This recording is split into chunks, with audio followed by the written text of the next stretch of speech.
I literally had no desire to ever get in the education space or anything. And then you made a compelling pitch, and I was like, I don't even know what I'm buying, but I'm going to buy it. And like I read Expert Secrets, and I was like, okay, this makes sense. And I think like the big thing for me at that point was, you know, I was flipping houses, doing real estate, but I don't know, I just didn't want to be like a guru. And then you kind of like made the argument of like, oh dude, like by not sharing your knowledge, you're like doing everyone a disservice. And it really made me look at it differently. Yeah. Interesting. So that was what your full-time thing was, just fixing, flipping, that kind of stuff at the point? Yep. Okay. And then that was the decision to, because you do more than real estate stuff now, but was that the very first, what was the first product I guess you created after that? Yeah. You know, what's funny is, up to that point, you know, I was already making $1 million a year just flipping houses and stuff. So I didn't really care for, you know, the internet world. But after that, I was like, all right, I'm going to write a book. So I wrote a book. Then I was like, I'll make a course. So I made a course. And I literally did not sell it or do anything. I didn't understand marketing. And so I just thought people would buy it.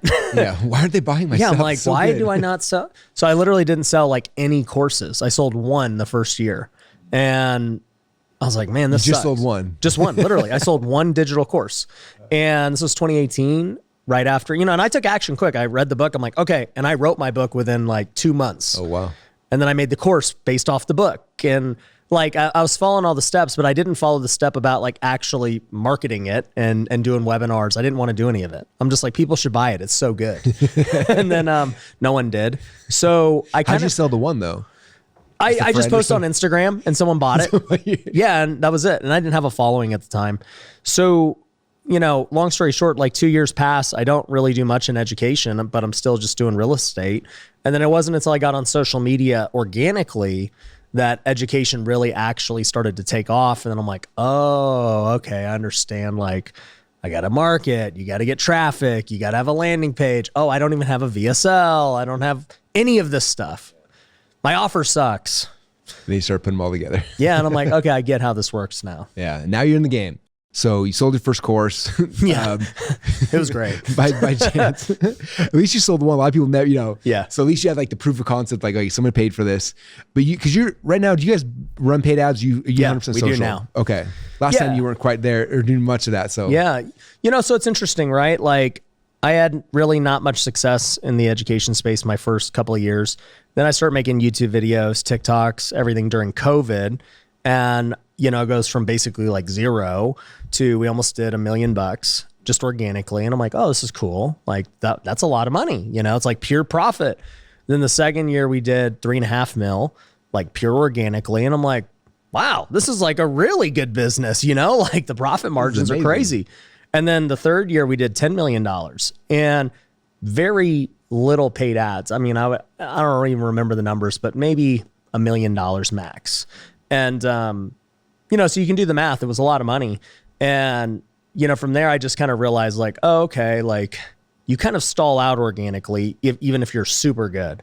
And so I finally started dabbling in paid ads, you know, that year. And now I'm like very heavy in paid ads because I now see like we're in a different world today where it's interesting because like the way I always looked at it was all the paid ad guys, you know, they made such easy money 8 years ago because nobody's doing it. Cost per leads are low. Like it's crazy.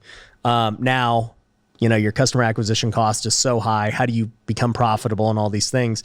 And then organic is harder than ever because there's so much content out there. And so it's like, everything's harder. So like, what do you do? And I just came to the conclusion that it was like, okay, I think the optimal thing going forward is that you're going to run paid ads to sell. And then your organic is going to basically nurture and convert. You know, it's like, all right, they're going to get awareness of me with paid. They will even convert on paid too, but I don't even really want to pitch anymore in the organic. I want it to just be the proof. And all these people I'm attracting paid to, you know, come visit it and be like, okay, this guy's actually the real deal. Yeah. Interesting. Again, I feel like we're having more and more success with social, but we're still, I feel like beginners when all said and done, you know what I mean? And I'm just curious, like when you did start social, like what did the strategy look like? What's it kind of become over the last few years? Yeah. So when I first started, I said, I want to be known for something. And so at that point, house flipping was like the main thing. And I said, if I could just become the most known house flipper, you know, on TikTok and YouTube and these platforms, then my goal is good. And I felt like within a couple of years I had did that, you know, and, you know, sure, could I have like really hammered it even more and tried to like, you know, plant a flag and whatever, for sure. But I also kind of got bored of it. And so it's like, dude, I can only talk about flipping a house so many times. So eventually I started to broaden out into things that actually interest me more so, which was like all things of entrepreneurship, faith, you know, like anything and everything. And I went more broad, and it's been great. You know, you attract a lot more people. Now, you may not monetize those people. Like I always tell people, like organically, truly, if you really like wanted to optimize for money, you should stay in a niche, and you should just hyper niche and every piece of content be about that thing. But at the same time, like, will you burn out talking about the same thing over and over again? And for me, I knew I would have. Like, I want to build something that, you know what, I can be on social media for the next 30 years. That's how I see it. So I'm looking at it like, what could I possibly do the next 30 years? And it's like, well, I'm going to have to talk about a lot more than just flipping a house. Yeah. So, you know, that's kind of my mindset on social now. I would also say another belief I have is that longer content is always better. I think Reels, TikTok, all that stuff is like how we would view an ad. And then, you know, your YouTube video should be like a webinar. And the longer, the better. I mean, YouTube wants you to be on the platform. It's just do the math. Like YouTube promotes, look at the biggest podcasts in the world. They're all 2-3 hours. Is that your strategy? Are you doing shorts to push people along? Are you doing it just on platform or cross platform, or how do you guys think about that? Yeah, we used to do a lot of like shorts and clips on Instagram and everything to try and push them to watch the long form YouTube videos. But, you know, the algorithm's always changing. So I'm kind of even at a point now where I'm more so focused on just going to stop repurposing so much and start really making more intentional content, organic, or like on short form. So instead of them just pulling the clips from this, right? Like it works, but I could get 10 times as many views if I just actually thought about something and said, okay, you know, here's the reel I'm going to make. You know, for instance, I talked about yesterday tariffs. You know, they just had the tariff deal.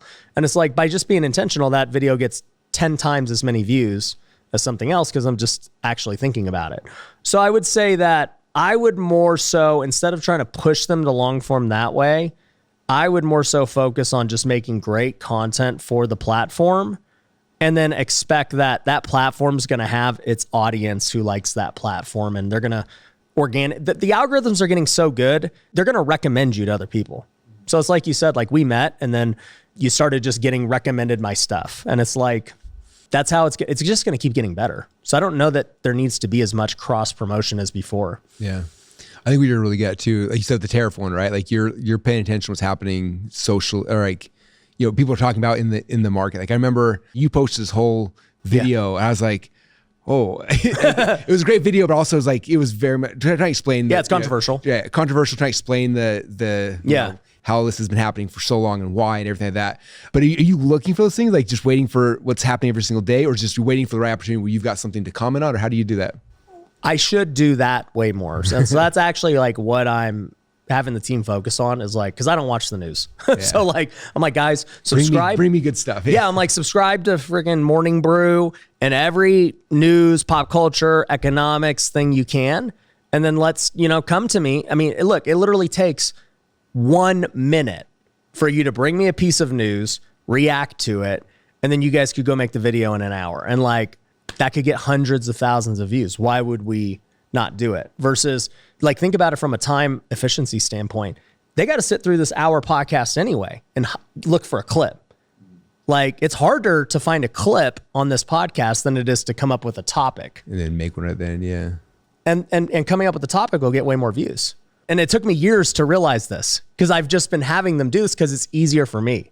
I'm like, dude, you know, just go find good clips. I'm talking all day long. Just grab some. Just grab some clips. And that worked for a period. But I think that as competition increases, as the quality of people's content increases, that's just not as effective. Yeah. So how do you, just going back to that clip specifically, but you weave your faith into a lot of what you're doing, which I do similar. Most times it's fine, but every once in a while you hit on a chord that causes some controversy. Yeah. How do you navigate those waters, or do you, or what's your... I just don't care. Yeah. I think it goes back to the end result of what you're doing. So at the end of the day, right, what is the end result I'm trying to achieve? And I think that there doesn't have to be like one main thing, but like I could tell you, okay, so my end result is number one, I want to do this a really long time and I want to do it in a way that's, okay, I want to do this for a really long time. So how am I going to do this for a long time? Well, I'm going to do it by not being inauthentic. I'm going to do it by just being who I am. So that means that who I am is going to be flawed. It's going to be controversial because not everyone's going to agree with everything I see or I believe, and that's okay. So, okay, that's number one. I'm just going to be who I am. Number two, okay, like what are the next most important things to me? Well, I want to see my businesses grow and everything else. Like that's definitely an element. So let's make sure we make enough content that would directly correlate to growing the brand and business and everything else. Three would be, okay, faith. Faith is such a huge part of my life. And in the end, when you really think about it, end result wise, what's the end result we're all going to have? We're all going to die. That's all of our end results. And so if you're not sure of what you believe when you die, to me, that's like the most fatal mistake anyone can make. And yet most people live life not even thinking about it. They're like, oh, well, I'm so busy with this problem and this next big thing and that big thing. And nobody really contemplates like, what does the end truly look like? And if you don't have a good answer for it, well, depending on what you believe, there are different consequences for that. Ignorance is not in any denomination or any religion like an acceptable answer. Yet so many people choose the idea of like, well, I think if God's good, he'll figure it out. It's like, what religion is that? There's not any religion that says that. That's your religion of how you hope things go. So anyways, all those are important to me. So like, I don't really care about what happens in between those if those are truly what I'm looking for.